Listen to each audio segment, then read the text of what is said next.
folks, welcome back to the Cabin Fly Shop. It's middle of January, so it's fly tying season. And Chris and I are here back at the, Chris behind the camera, me in front of the camera at the vise, tying some of the Great Lakes classics and some of the newer stuff, including what might be today. New meaning probably 25 or 30 years old, but today we're going to tie, which I have featured in the vise, a fly called a STS Bugger.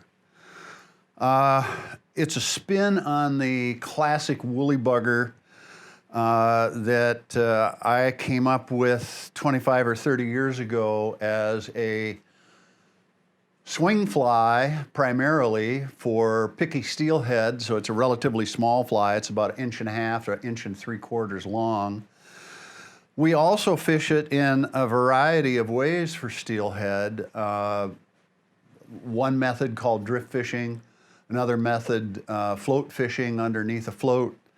But either way, any technique, this has accounted for probably 50% of our steelhead landed during my tenure as a guide. Some days even more.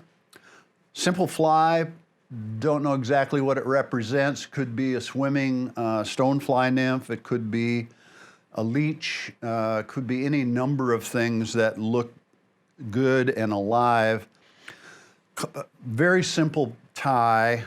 I do it on a size 4 and a size 6, 2X long, 2X strong hook. Pick your brand. There's many of them out there. They're all good in the premium hook department. The materials are very simple. The tail is black marabou, a full plume. The body is peacock herl, 3 herls. The hackle is a single saddle hackle. I like the number 2 Metz brown with a little bit of crystal flash. You know, usually like 3 sprigs on each side of the tail to give the fly, you know, the look that we want and the motion that we want. We're looking at as much motion as we can get on this fly. So let's tie it. The STS Bugger. Let me mount up a hook. Like I said, this is a 2X strong, 2X long hook. Might be, you know, like a stonefly hook, a short streamer hook. Great strength for steelhead. First thing I'm going to do is just dress the shank lightly with thread, just so our materials don't slip around on us. Next, I'm going to take a full plume, a blood quill plume of marabou. I'm going to measure the tail for the length of the shank. So I am right on there, and I'm going to tie that entire clump in right there. Going to go around it twice and then pull straight down so it doesn't roll.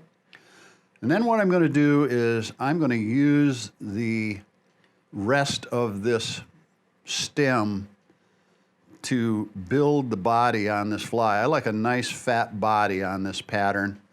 So I'm going to go up and stop just short of the head, as you can see here when I trim. That gives me room for a head and a collar, because this fly requires a collar for good movement.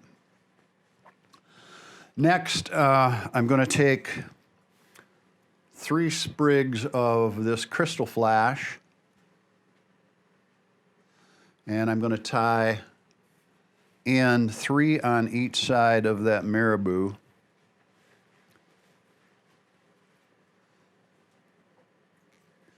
You can do this a couple different ways. You can lay it on the side if you wish, like this. So we'll do that. And then bring it around to the other side, which kind of locks the crystal flash in place. There we go, it's locked in. Crystal flash. Next, we're going to tie in the saddle hackle. We're going to tie it in by its tip. We like to have the smaller barbels in the back to build kind of like this taper like you saw on the original fly when I had it in the vise. So we're just going to separate a tie-in point here, tie that in. You know, go ahead and lash that down on the shank of the hook as well. Now we're going to select 3 peacock herls.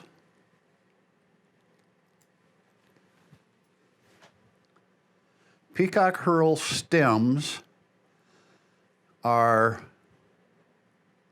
pretty fragile.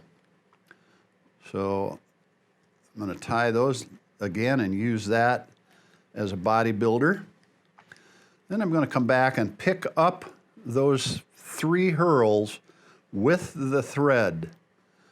And what's going to happen as I wind, because I'm pinching this off between my thumb and my index finger, is going to make a chenille out of that peacock herl. And the stem won't break. They'll come apart. Those were a little short. I'm going to have to tie in again, which is fine. That happens. I should have selected a little longer herl, but I didn't. So we're going to do the same thing. We're just going to build that body. I'm going to stop just short of the eye. Tie that off. Peacock herl has a unique sheen that I absolutely love on this fly and others. Several of the other steelhead flies that I tie, like the PM Stone is all peacock herl for the body. The pheasant tail, the PCP nymph, that's pheasant tail and peacock for the body. Now we're going to start Palmer wrapping this saddle hackle. Make your wraps nice and concentric. See how that's tapering nicely as it comes up the shank? And then right here at the eye, we are going to build a collar. This collar in this technique is called spade, S-P-A-D-E, and it's been around for God knows how long, probably several centuries. And I'll tell you what it's used for and why it was important. A spade collar, when you'll see here when I get the head tied, I'm going to push that back just a little bit.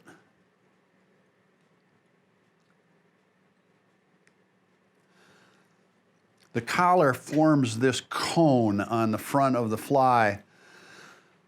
So as this is swinging in the current, this cone, this dense cone in the front, sets up a hydraulic spin behind the cone and makes the tail wiggle. So it's used on a variety of swing flies, this spade collar. Look it up sometime. It's kind of a fun historical thing on these older fly patterns.